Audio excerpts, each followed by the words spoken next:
सटाणा शहरातून जाणारा विंचूर प्रकाशा राष्ट्रीय महामार्ग आज अक्षरशः मृत्यूचा सापळा ठरला असताना राष्ट्रीय महामार्ग प्राधिकरण व नगर परिषद एकमेकांकडे बोट दाखवत वेळ काढूपणा करत आहेत।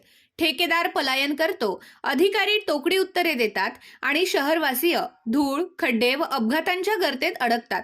हे सर्व घडत असताना सटाण्यासाठी राजकीय नेतृत्व खंबीर होईल का, हा खरा प्रश्न आहे।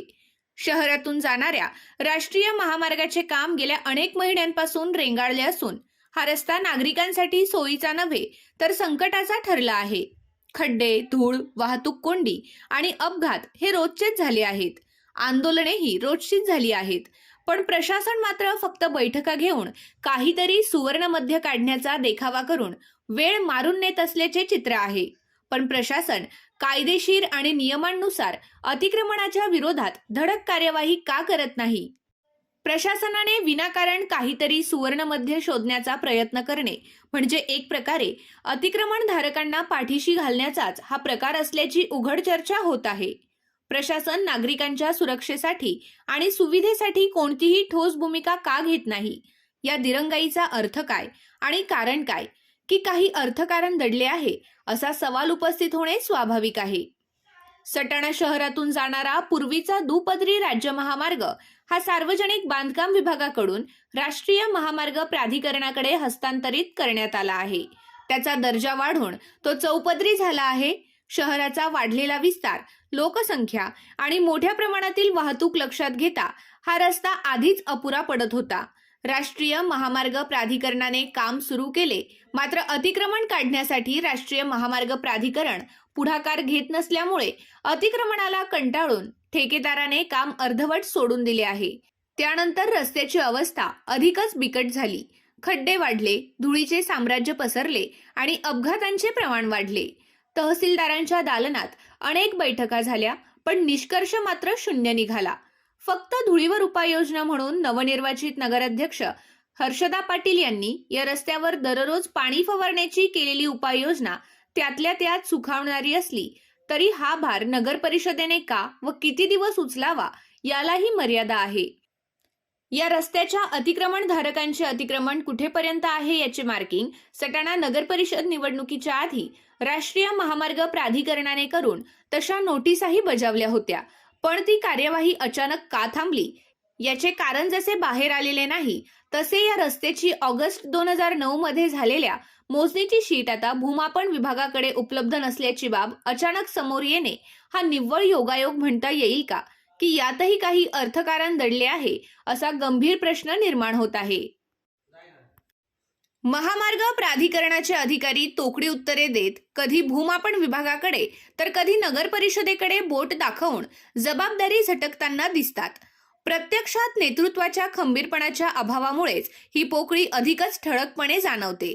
अनेक राजकीय धुरंधर आपापल्या जिल्हा परिषद, गट, गण आणि गावांच्या सीमांपुरतेच मर्यादित राहिल्याने बागलाण तालुका नेतृत्वहीन झाला आहे।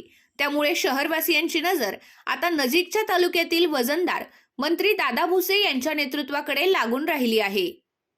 ऑगस्ट 2009 मध्ये झालेल्या मोजणीची शीट जर 17 वर्षातच गहाळ होते आणि जरी शीट गहाळ झाली असेल पण प्रत्येक बैठकीत या मोजणी भोवती हा विषय अडकतो। असे वारंवार घडत असतानाही पुन्हा मोजणी का केली जात नाही यावरून भूमी अभिलेख कार्यालयाची भूमिका संशयास्पद असल्याचे सिद्ध होत आहे। शहरातून जाणारा विंचूर प्रकाशा महामार्ग 26 मीटर रुंदीचा असल्याचे स्पष्ट असताना अतिक्रमणाचा मुद्दा पुढे करून काम का रखडवले जाते हे न उलगडणारे कोढे आहे।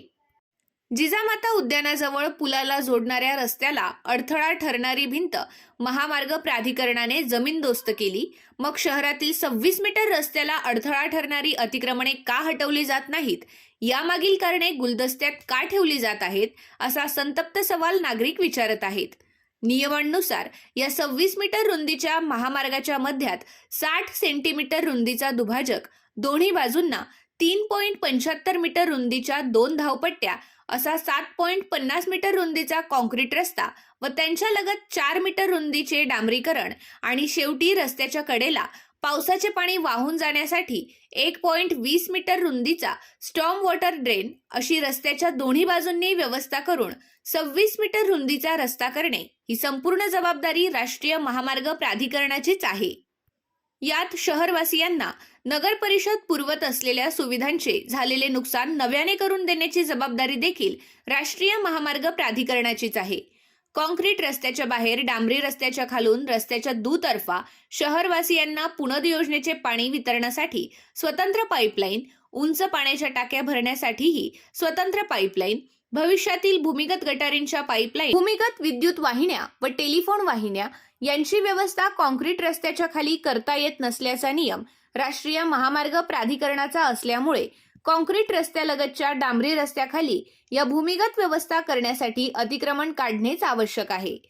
26 मीटर रस्त्यानंतरच्या 4.5 मीटर पर्यंतच्या इमारत नियंत्रण रेषेच्या आत येणारे अनधिकृत बांधकाम काढण्याची जबाबदारी मात्र निश्चितच नगर परिषदेची आहे.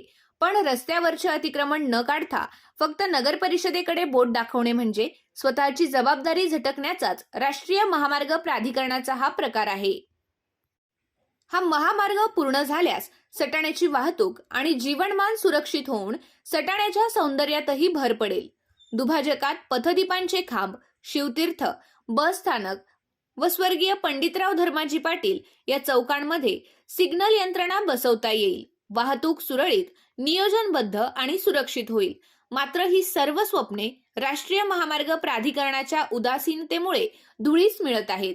तालुक्यातील राजकीय नेतृत्वांचे सोयीस्कर दुर्लक्ष अधिकाऱ्यांना झाले आहे. म्हणूनच सर्व काही जाणून बुजून घडत असल्याची लोकभावना बळावत आहे. शहर व तालुका आज केवळ रस्त्याच्या नव्हे तर नेतृत्वाच्या खंबीरपणाच्या प्रतीक्षेत आहे. ही प्रतीक्षा अधिक काळ टिकली तर लोकभावना उफाळून येऊन उद्रेक होण्यास वेळ लागणार नाही, हे प्रशासनाने आणि प्राधिकरणाने गांभीर्याने वेळीच लक्षात घ्यावे.